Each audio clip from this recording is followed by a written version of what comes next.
Mais c'est vrai qu'on a fait des gros morceaux, tu vois. Et franchement, ça aurait été d'autres rappeurs qui les auraient fait. Ils auraient le droit à plein de...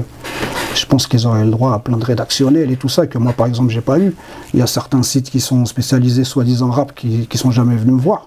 Plusieurs fois, j'ai voulu arrêter, pour des raisons... voilà. En fait, franchement, honnêtement, on va faire dans le plus sincère possible. Le rap, je m'en bats les couilles, frère. Très clairement. J'ai dit, franchement... alors que maintenant, tout le monde se bat pour faire les feats avec les petits. C'est ça. Tu vois, pour rester actuel. Pour essayer de rester jeune. Et aujourd'hui, c'est avec ça qu'on fait la différence, parce que tout est acheté. Donc, comme ils achètent le succès, bah, c'est sûr que ça sera un raccourci. On est vraiment un peuple de moutons. C'est sûr. Et moi aussi, hein, j'en fais partie. Hein. Ah, je comprends. Mais on est un peuple de moutons. Ouais, je dis, t'as de la moutarde. Le mec, il me dit, bah, il n'y en a plus. Comment ça, il n'y en a plus? Ouais, la guerre en Ukraine. Mais quel rapport entre la moutarde et la guerre en Ukraine? On nous a fait chier toute notre vie à nous dire qu'elle vient de Dijon. Dijon, ouais. C'est ce que je veux dire. Là, par exemple, un rappeur qui perce, le premier truc qu'il va faire, il va s'habiller comme un clown, frère.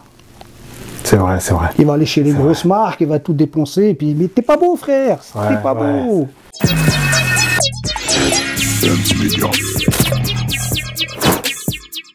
Salam Layen, comment tu vas? Ça va et toi? Tranquillement? Ça va, merci. Déjà, merci d'avoir accepté l'invitation de Dance Media. Merci d'être venu jusqu'ici. C'est un honneur. Ça fait plaisir. Plaisir partagé. Est-ce que tu peux te présenter pour les gens qui ne te connaissent pas? Bon, on m'appelle Layen. Voilà, je fais partie d'un groupe à la base qui s'appelle 400 Yen. Et voilà, je suis là depuis 2003 ou 2004. J'ai sorti mon premier album en 2004 ou 2003, je sais même plus, tu vois. Ouais. Et presque 20 ans en gros.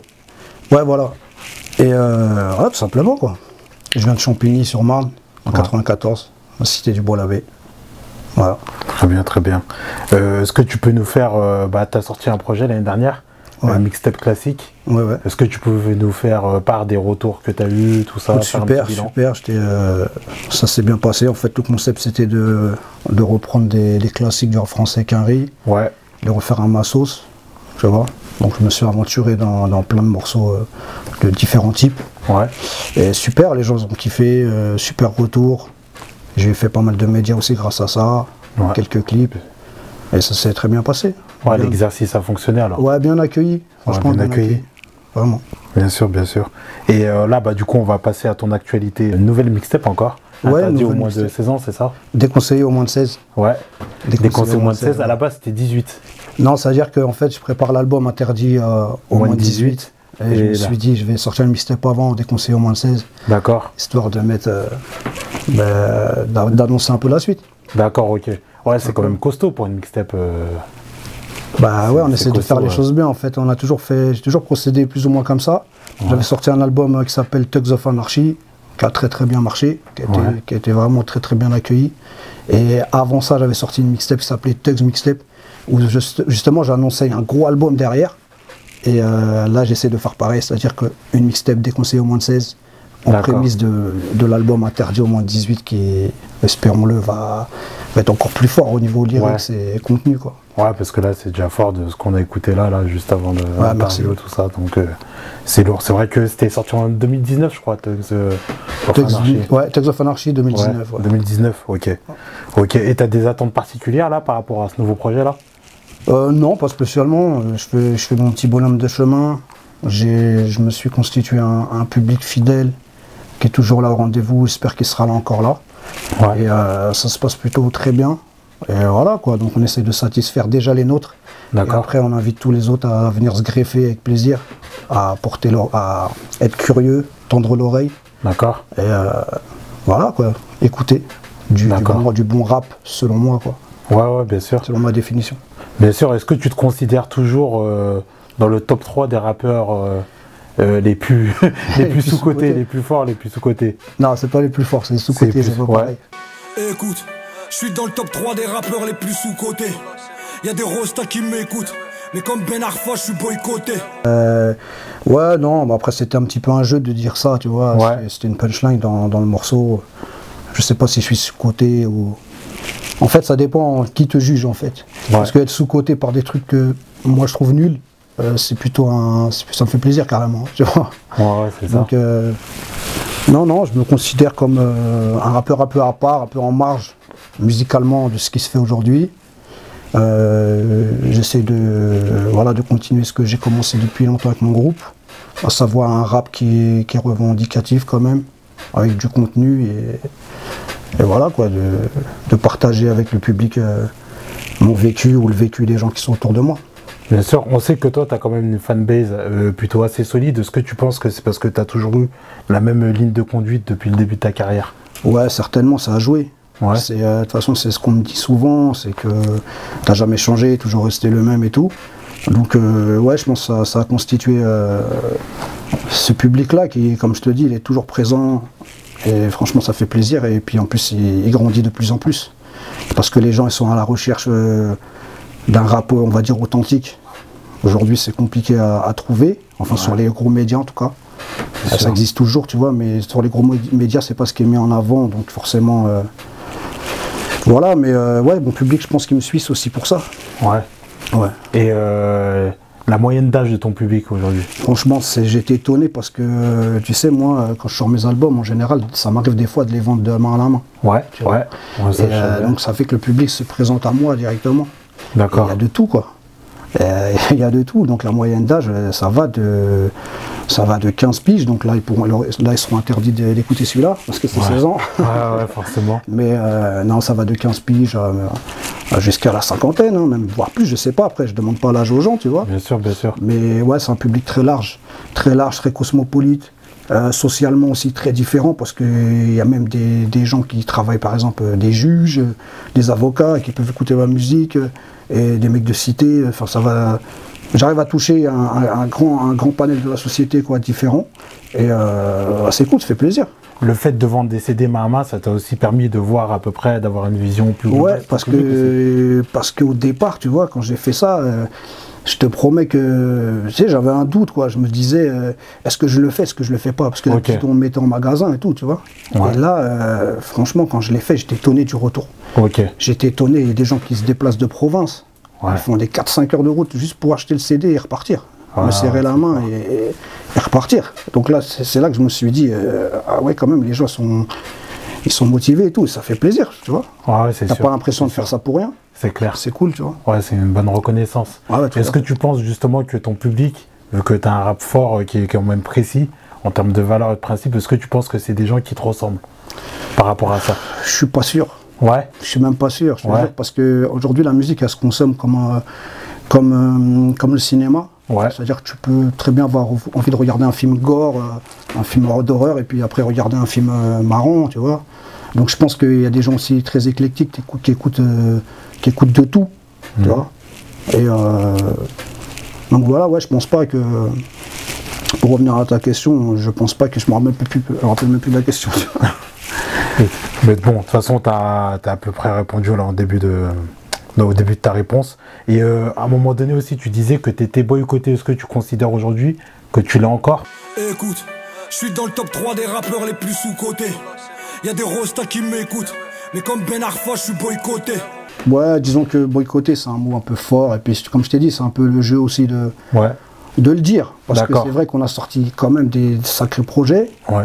Après, bon, c'est moi qui parle de moi, donc c'est un peu difficile, mais c'est vrai qu'on a fait des gros morceaux, tu vois. Et franchement, ça aurait été d'autres rappeurs qui les auraient fait. Ils auraient le droit à plein de...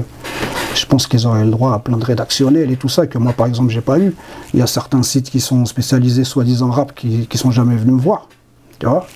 Tu penses que c'est dû à quoi, ça? Je pense pas que ça soit du boycott, c'est parce que je pense que on sait pas faire assez connaître, tout simplement. Et puis après, il y a, tu sais, quand tu vois, par exemple, la hyène, tu vois, il y a des gens aussi, tu vois, ça leur fait peur. Tu vois, ils ont l'impression de savoir ce qu'il y a dedans, quoi. Et se dire, ouais, bon, vas-y, ça va brailler, ça va raconter la rue. Et tu vois, et puis ils ont même pas envie d'écouter. Et ça peut arriver, ça aussi. Ouais, ça peut arriver. On avait fait des fautes comme ça à l'époque, de sortir que des clips Kaira. Ouais. Et puis du coup, on a délaissé les gros morceaux qui étaient à texte. Ouais, et les gens, quand ils ont découvert après, ils ont dit, ah ouais, c'est vrai, mais en fait, vous êtes la street avec des neurones, vous. Tu vois, j'ai entendu des trucs comme ça. Donc je pense que, ouais, des fois voilà, on te stigmatise très facilement par rapport à ton nom. Tu vois, la hyène, ça fait tout de suite... ouais, directement. Tu vois ce que je veux dire? Ouais, tu penses que ça aussi, ça y joue alors? Ouais, ça a dû jouer aussi. Ouais. Parce que mais bon, on sent que c'est pas une frustration non plus. On sent non, pas du tout. Tu es très à l'aise malgré tout. Ouais, parce que c'est ce que je voulais faire. Je l'ai déjà dit dans d'autres interviews, mais moi, je voulais une carrière comme ça. Ouais, je voulais pas une carrière rapper devant des petits de 8 ans, ça m'intéresse pas, tu vois. Ouais. Okay. Donc là, je suis content. Je suis exactement où je voulais être. Ouais.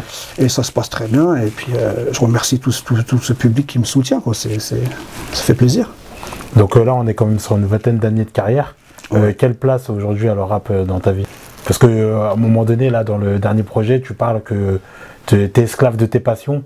Exactement. Donc tu essayes de trouver l'équilibre, on va dire, de ce que ouais, exactement, parce qu'en fait, c'est un truc qui est plus fort que moi. Ouais. Plusieurs fois, j'ai voulu arrêter, pour des raisons voilà, que je ne déballerai pas ici, mais voilà, et plusieurs fois, j'ai voulu arrêter, mais c'est plus fort que moi, tu vois. Ouais. Donc voilà, esclave de mes passions, frérot.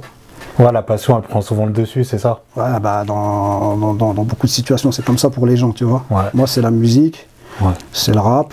Je ne vais pas dire que je sais faire que ça, mais c'est quelque chose que j'aime beaucoup faire. Et c'est pour ça qu'on est encore là aujourd'hui, quoi. D'accord. Et quand il y a des résultats, bah là, c'est encore pire, tu vois, parce que les gens te sollicitent, c'est quand le prochain, tu vois. Ouais, je te sors un album là, je suis déjà en train de penser au prochain. Alors qu'il n'est même pas sorti, tu vois. Ouais, bien sûr. Bah, c'est ça, hein, de toute façon, trouver l'équilibre, c'est des contradictions, on va dire, entre guillemets, exactement. Que tu essaies de lutter contre, on va dire. Et qu'est-ce qui a changé pour toi depuis que tu es en solo? Bah, en fait, j'ai commencé en solo à la base. Ouais. Tu vois, j'ai commencé en solo après, je me suis mis avec mon frérot Cappuccino. Je fais une grosse dédicace à lui. On a formé le groupe 400 Yen. Et c'était super aussi de partager parce que tu vois, je préfère jouer au foot qu'au tennis, quoi. Ok. Je préfère un sport collectif que solo. Il faut que ça soit réciproque. Ok. Faut que tout le monde ait envie de le faire et puis ça doit se faire naturellement ou alors c'est pas la peine. Ok, ouais, je vois très bien. Ouais, pas un truc calculé, tout ça au feeling, quoi. Au feeling, tu vois, c'est comme les featuring, c'est pareil. Ouais. Maintenant, je sais que les gens, avant de commencer leur album, ils font un petit papier, une note, lui, j'aimerais bien lui, j'aimerais bien lui, j'aimerais bien lui, tu vois. Moi, je suis pas dans cette démarche-là, tu vois, je suis plus dans la vraie vie, le feeling, le contact. Ouais. Voilà, quoi. Et puis, il faut que ça colle musicalement aussi, tu vois. Si le mec, il fait de la Zumba toute l'année, ça colle pas trop, tu vois, ça va pas coller. Faut pas prendre le public aussi pour des abrutis, tu vois. C'est sûr, c'est sûr. Donc, c'est pour ça que peut-être toi, tu vas avoir un public en plus un peu plus strict. Ah, mais je te dire qu'ils me pardonneraient rien du tout. Ils me pardonnent rien du tout. Ouais, c'est ça. C'est clair, ils sont très très exigeants. Et ils ont raison de l'être, tu vois. Des fois, pas pour les bonnes raisons, parce que des fois, ils s'inventent des trucs tout seuls. Tu vois, par exemple, je vais mettre un refrain un peu chantonné, il y en a, ça va être la fin du monde. Ouais. Tu vois, alors qu'on écoute tous de la musique différente, tu vois, avec des mélodies. Voilà, quoi. Et tout à l'heure, tu nous disais que tu étais en marge un peu. Qu'est-ce que tu penses, toi, aujourd'hui, justement, du rap actuel? Est-ce que toi, tu considères en fait, franchement, honnêtement, on va faire dans le plus sincère possible. Le rap, je m'en bats les couilles, frère. Très clairement. Je te dis, franchement, ce qui se fait aujourd'hui, j'écoute pas, j'en ai rien à foutre. Ouais. Tu sais pourquoi? Parce que, ou à part des mecs je veux dire, de ma géné ou du rap de mon époque, parce que nous, tu as vu, on est africains. Et chez nous, en Afrique, quand l'ancien, il parle, au village où on l'écoute, tu vois. Mais les mecs de 17 ans, 15 ans, qu'est-ce que tu veux que je les écoute? Je vais pas les écouter. Alors que maintenant, tout le monde se bat pour faire les feats avec les petits. C'est ça. Tu vois, pour rester actuel. Pour essayer de rester jeune. Ouais. Mais c'est pas comme ça, frère. C'est pour ça que j'avais mis une punchline qui disait t'auras beau rapper comme un petit, tu resteras toujours qu'un vieux, tu vois. C'est logique. Bien sûr. Mais voilà, donc moi, j'écoute pas spécialement ce qui se fait. Après, je dois passer à côté de pépites, peut-être, tu vois. Mais j'écoute pas, je te jure. Je suis en voiture, j'écoute RMC, j'écoute le sport. C'est volontaire. Bah ouais, non, mais en fait, c'est venu tout seul. Hein. Ouais. Avant, je consommais beaucoup de rap, mais c'était beaucoup du rap Quinry. Ouais. J'écoutais beaucoup de rap Quinry. Là, aujourd'hui, j'écoute mes morceaux à moi. D'accord. Parce que je suis constamment en train d'aller en studio, écrire et faire des morceaux. Ouais. Donc, je me mets toujours 1 ou 2 heures dans la journée où je me pose, bois un petit café et j'écoute ce que j'ai fait pour essayer de retoucher, voir ce que je peux apporter de mieux. Sinon, j'écoute pas vraiment les autres. Hein, je te dis franchement, c'est très très rare. Ouais. À part quand il y a des gens de la famille qui sortent des albums, des projets, j'écoute. Ouais, des proches. Ça c'est normal. Ça montre des choses. Et voilà, sinon je m'intéresse pas vraiment. Alors peut-être c'est une erreur, je sais pas, mais quelque chose qui t'intéresse plus en tout cas. En tout cas, c'est pas un choix. C'est pas. Je le fais pas parce que j'ai pas envie d'écouter les autres. Ouais. Je le fais parce que je sais pas, j'ai pas le temps quoi. Honnêtement, j'ai pas le temps de m'occuper des autres. J'ai déjà du travail à fournir moi. Et puis après, vie de famille, tout à côté, tu connais. Bien sûr, ouais, tu dois rester focus, quoi. Le temps il est compté, quoi. Exactement, voilà, compté. Exactement. Ouais, je vois très très bien. De l'optimisation du temps au max. Ouais, c'est ça. Et dans ton nouveau projet, il y a encore un morceau long où tu montes encore une fois.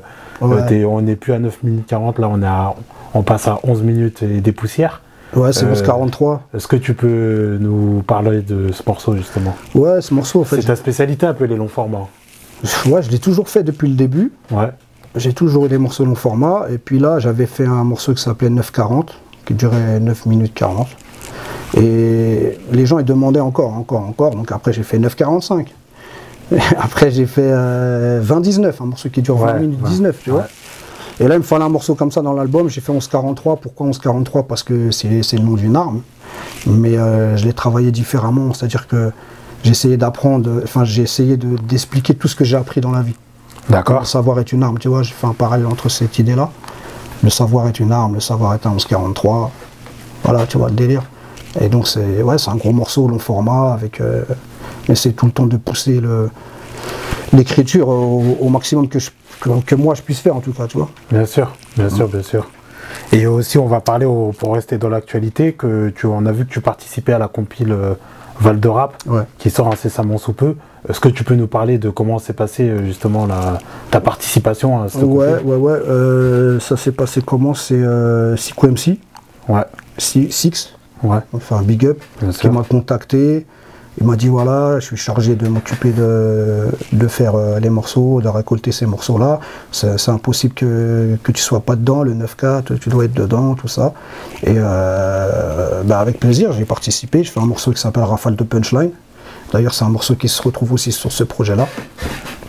Et voilà, avec plaisir, c'est toujours un plaisir de représenter mon département. Je pense que dans ma carrière, je l'ai toujours fait. D'ailleurs, les morceaux 9 minutes 40, c'est par rapport à 9-4, tu vois. Oui, bien sûr, bien sûr.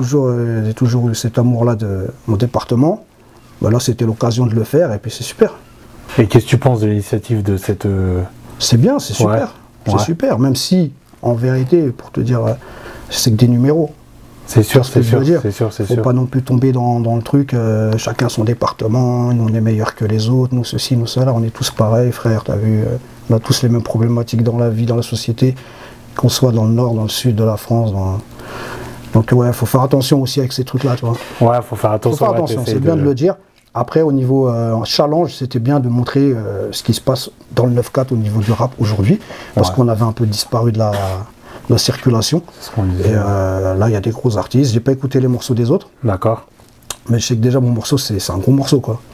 Donc, j'espère que la compile elle va bien fonctionner. Ouais, voilà. De 3 divergences, on va dire, entre guillemets. Et justement, là, pour ce nouveau projet-là, tu peux nous parler dans quelles conditions tu le sors?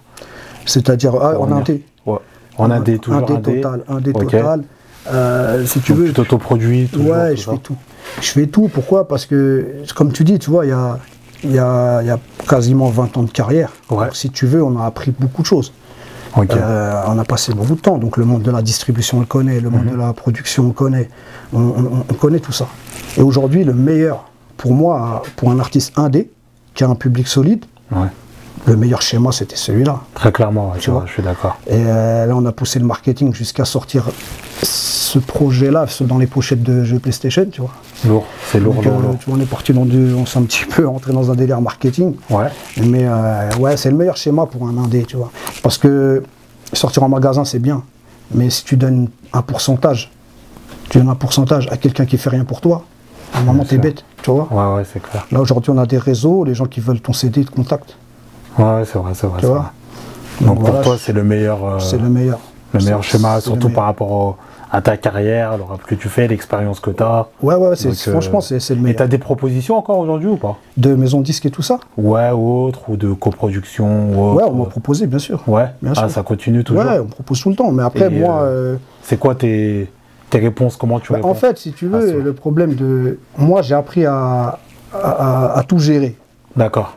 Après, tu as vu, on est des gens qui... On a du mal à céder sur ces terrains-là. C'est-à-dire, même si je te dis, ouais, je vais déléguer à un tel, ok, on va toujours vouloir mettre notre nez dedans, parce que nous, on ne l'aurait pas fait comme ça, parce que nous, ceci, cela.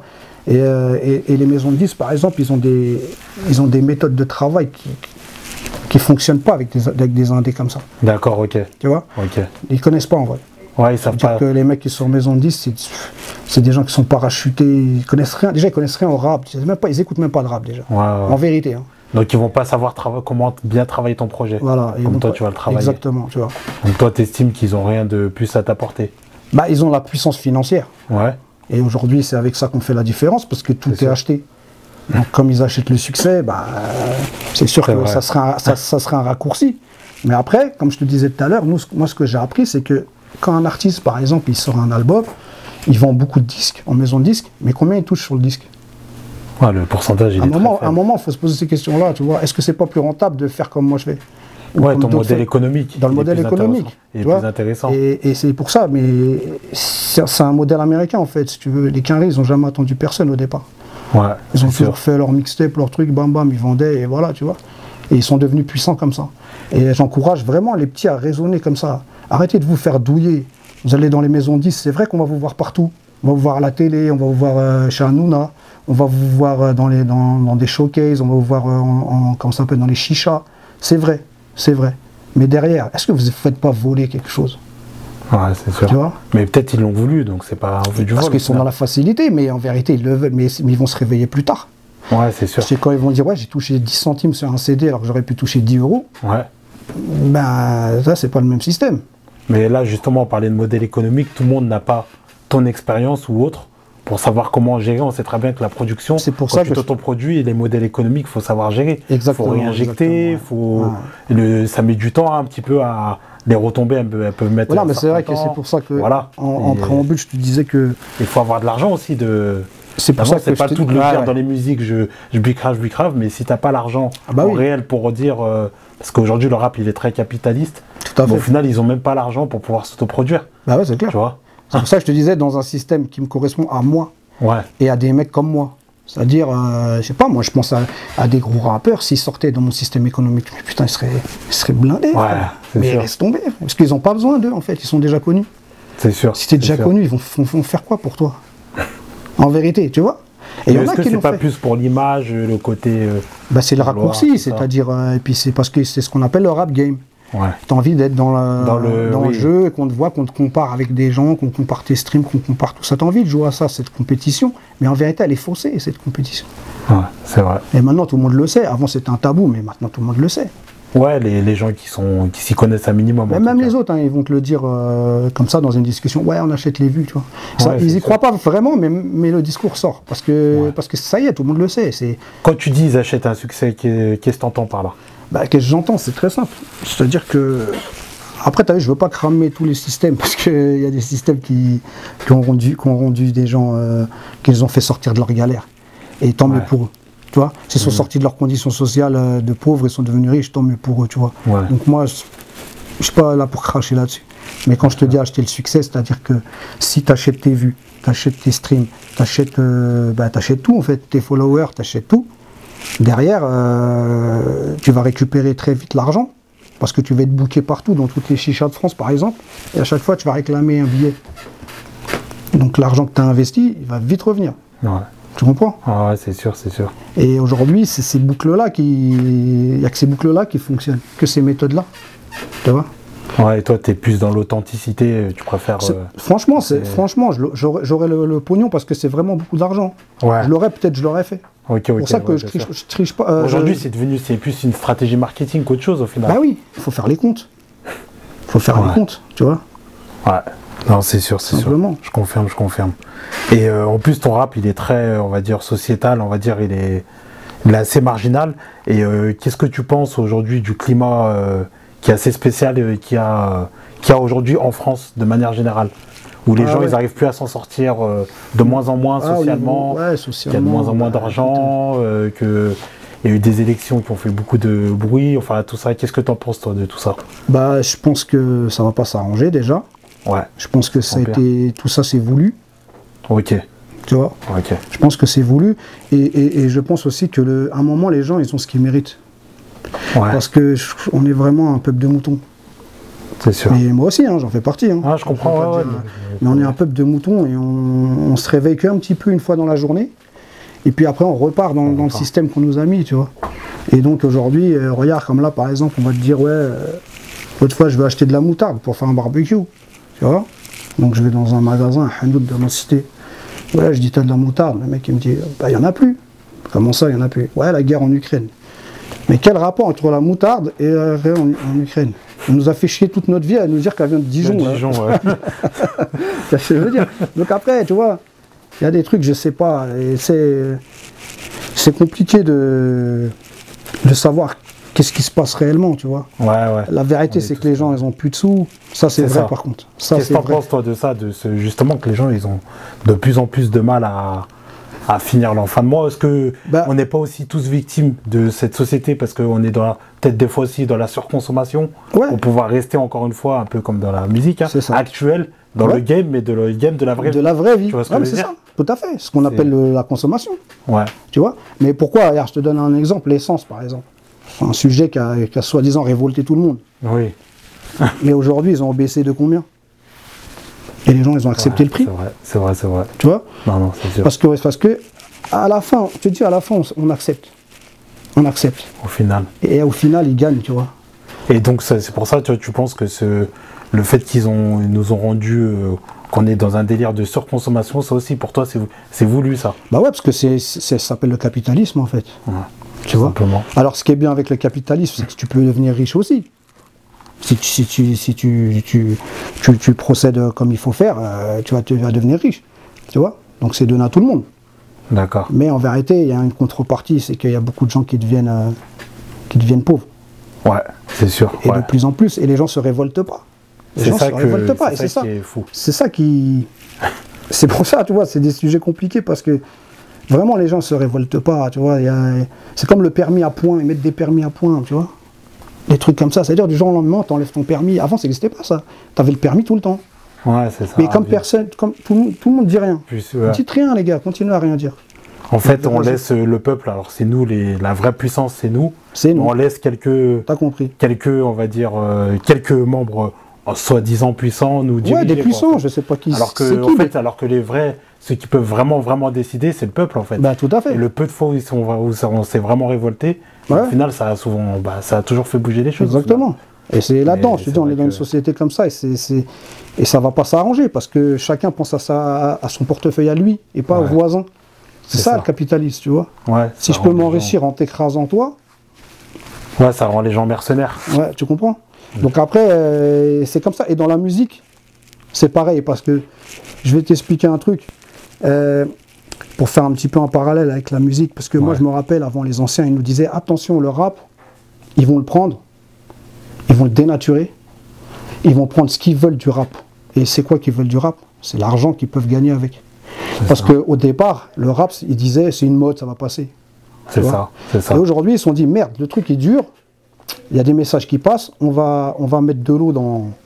On va diluer le message, on va rendre quelques mecs riches, tu vois, et le rap va devenir autre chose. Et aujourd'hui, le rap, c'est plus du rap. C'est pas du rap, frère. Pour toi, c'est quoi?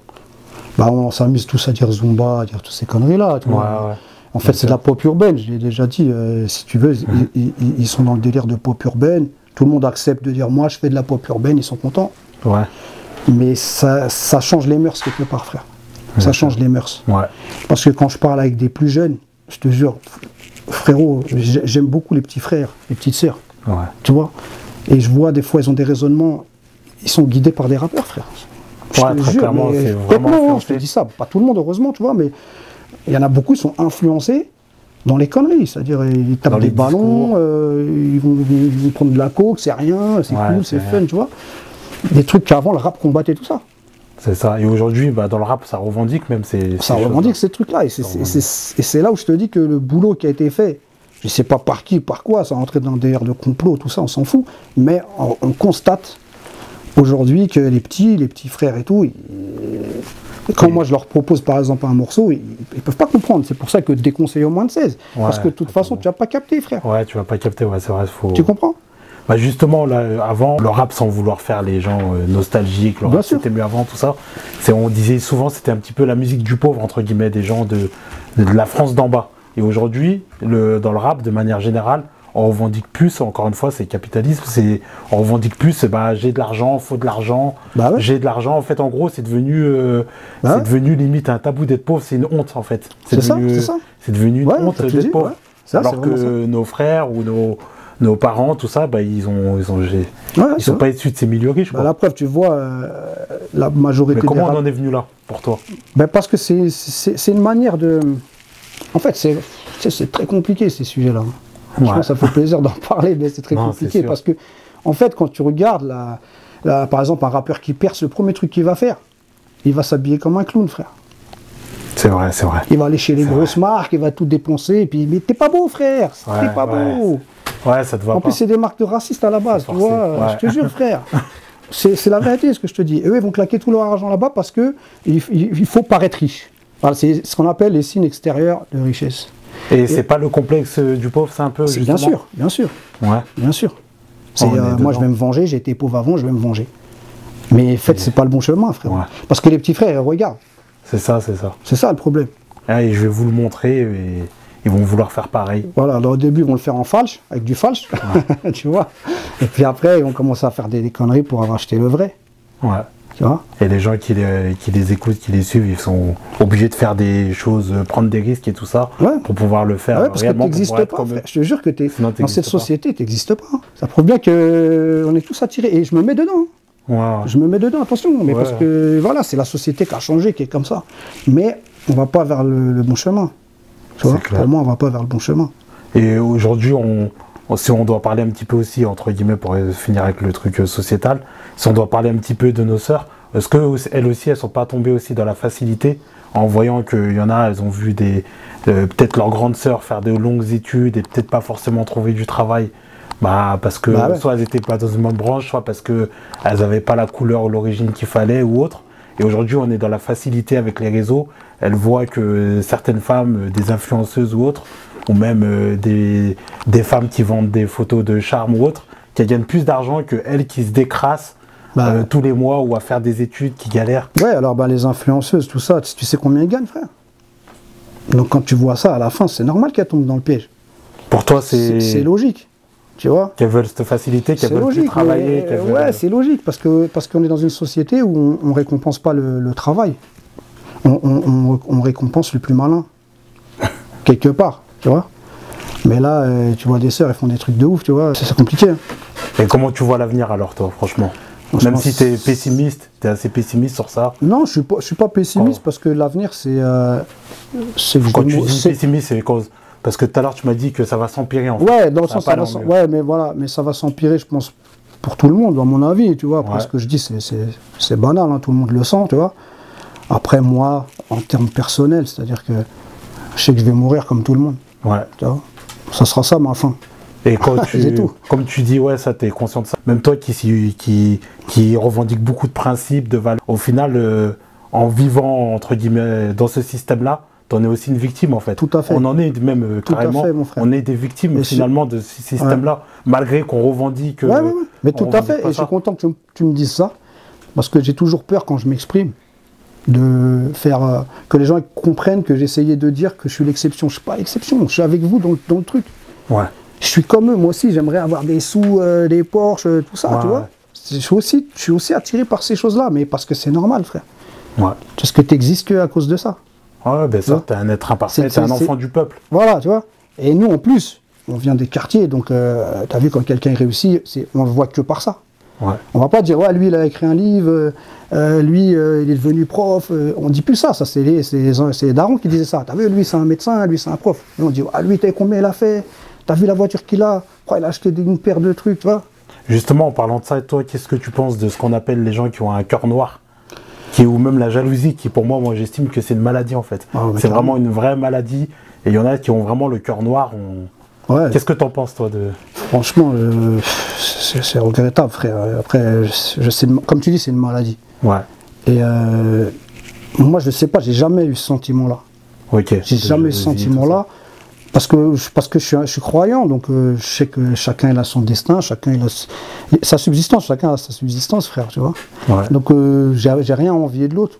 Je fais mes trucs, j'essaye de faire mes choses, tu vois. À la limite, si tu dis lui il a fait ça, il est devenu comme ça, bah fais la même chose, si tu te sens capable, tu vois. D'accord. Mais ceux qui ont le cœur noir, comme tu dis, frère, je leur souhaite franchement de se repentir et d'arrêter ça. C'est vrai que t'as pas honte. En fait, en gros, tu acceptes la réalité, tu mets la réalité en face. Ouais, c'est une manière d'en parler parce que, je te jure, il y a une contradiction énorme dans ma vie. Ouais. Énorme, frère. Ok. Ouais. Par rapport à la musique et tout. Ouais. Parce que chez nous, c'est interdit, on va se mentir. C'est sûr. Et malheureusement, à chaque fois, je me dis, j'arrête, ceci, cela. Et voilà. Et puis au quartier, par exemple, tu vois, moi, tu sais il y a plein de gens qui ne savent pas que je fais de la musique. Hein. Ok. Okay. T'as des anciens, tout ça, s'ils savent ça, ils vont être choqués, tu vois. Ok. parce que j'ai honte de ce truc-là, tu vois. Malheureusement, frérot, tu vois, faut Et tu penses trouver l'équilibre ou l'avoir trouvé ou... Bah, l'équilibre, ouais, j'essaye en tout cas. Ouais. Parce que j'en fais pas. C'est une passion. Parce que ça s'appelle comme ça, je vais pas l'appeler autrement. Ouais, c'est sûr, c'est sûr. Mais je te jure que ça prend. Vas-y, ça prend 10% de ma vie. 10%, ouais, seulement. Ça veut dire que le reste, je le place où il faut. Ouais, tu vois, et j'espère qu'à un moment, ça va prendre 5%, 2%, et puis bye bye, ça m'arrête. Ouais, bien sûr. Inch'Allah, c'est ce qu'on souhaite tous. Bien sûr, bien sûr. Malgré tout. Malgré tout, frérot. Malgré tout, ouais. Voilà. Malgré tout. Et est-ce que tu aurais quelque chose à ajouter? Non, juste à ajouter, juste te remercier, toi et ton équipe. Ah, merci à toi. Ce que vous faites, c'est bien. En plus, vous venez de province, de Lyon. C'est ça. Donc, on fait une grande dédicace à la région Rhône-Alpes. Merci, merci. Vous êtes toujours bien reçus. Et d'ailleurs, je vends beaucoup de CD là-bas aussi, j'en envoie beaucoup là-bas. Ok, ouais, donc j'ai pas mal de soutien là-bas aussi, ouais. En tout cas, le projet, nous, on tenait à te dire qu'il est très très lourd. Ouais, merci. Franchement, on te dit pas ça parce que après, en face de nous, hein, c'est sincère. Franchement, c'est bien, je pense que c'est bien, ça pousse à réfléchir, on peut se reconnaître dedans, c'est bien, ça remet un peu les idées en place. Ouais, après, en termes de valeurs, de principes et tout ça, ça fait du bien, on va dire. Voilà, c'est le beau mot. Je trouve exactement. Écoute, c'était fait pour. On est différents, on fait de la musique différemment. Et tu trouves pas d'ailleurs que ce rap-là, justement, même si je t'ai dit que c'était le mot de la fin, mais je rebondis un petit peu, c'est que, si tu veux, de plus en plus, on revient à ce rap-là, en fait, entre guillemets. Je pense que tu remarques un petit peu quand même, malgré tout. Mais tu vois, sur un album, on va dire les gros albums qui sortent, tu vas avoir un morceau comme ça et 15 morceaux de... Ok, ouais. T'as compris. Donc on n'y est pas. Non, je crois que c'est cuit. Ouais, l'époque a changé, c'est cuit, tu vois. Et après, il y a ceux qui se résignent, qui disent, ouais, ça a changé, il faut que je sois dans le coup.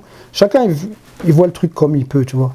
Mais tu vois, tout à l'heure, tu parlais d'un truc social, que les gens, ils ont plus d'argent et tout ça. Et donc, pour finir là-dessus, tu vois, je dirais que, comme je te dis, moi, quand je vois des petits frères et des petites sœurs qui s'en sortent avec leur musique, même si leur musique, elle est pourrie, parce qu'il faut dire la vérité, hein, il y en a, ils ont des succès avec des musiques éclatées, mais tant mieux pour eux. Tu vois ce que je veux dire? S'ils arrivent à mettre bien la maman, à se mettre bien, sortir de la galère, tant mieux pour eux, tu vois, et on leur souhaite le meilleur. C'est tout. Voilà. Ce qu'il faut retenir, prendre au moins du positif dans ça. Bien sûr, il y en a. Prendre du positif, Tout simplement, frérot. Ah bah c'est lourd. En tout cas, Dance Media, on te remercie encore une fois. Merci, je te sers la main. Merci à vous. Merci à toi. Continuez votre travail de terrain. Merci, toi aussi. Dance Media.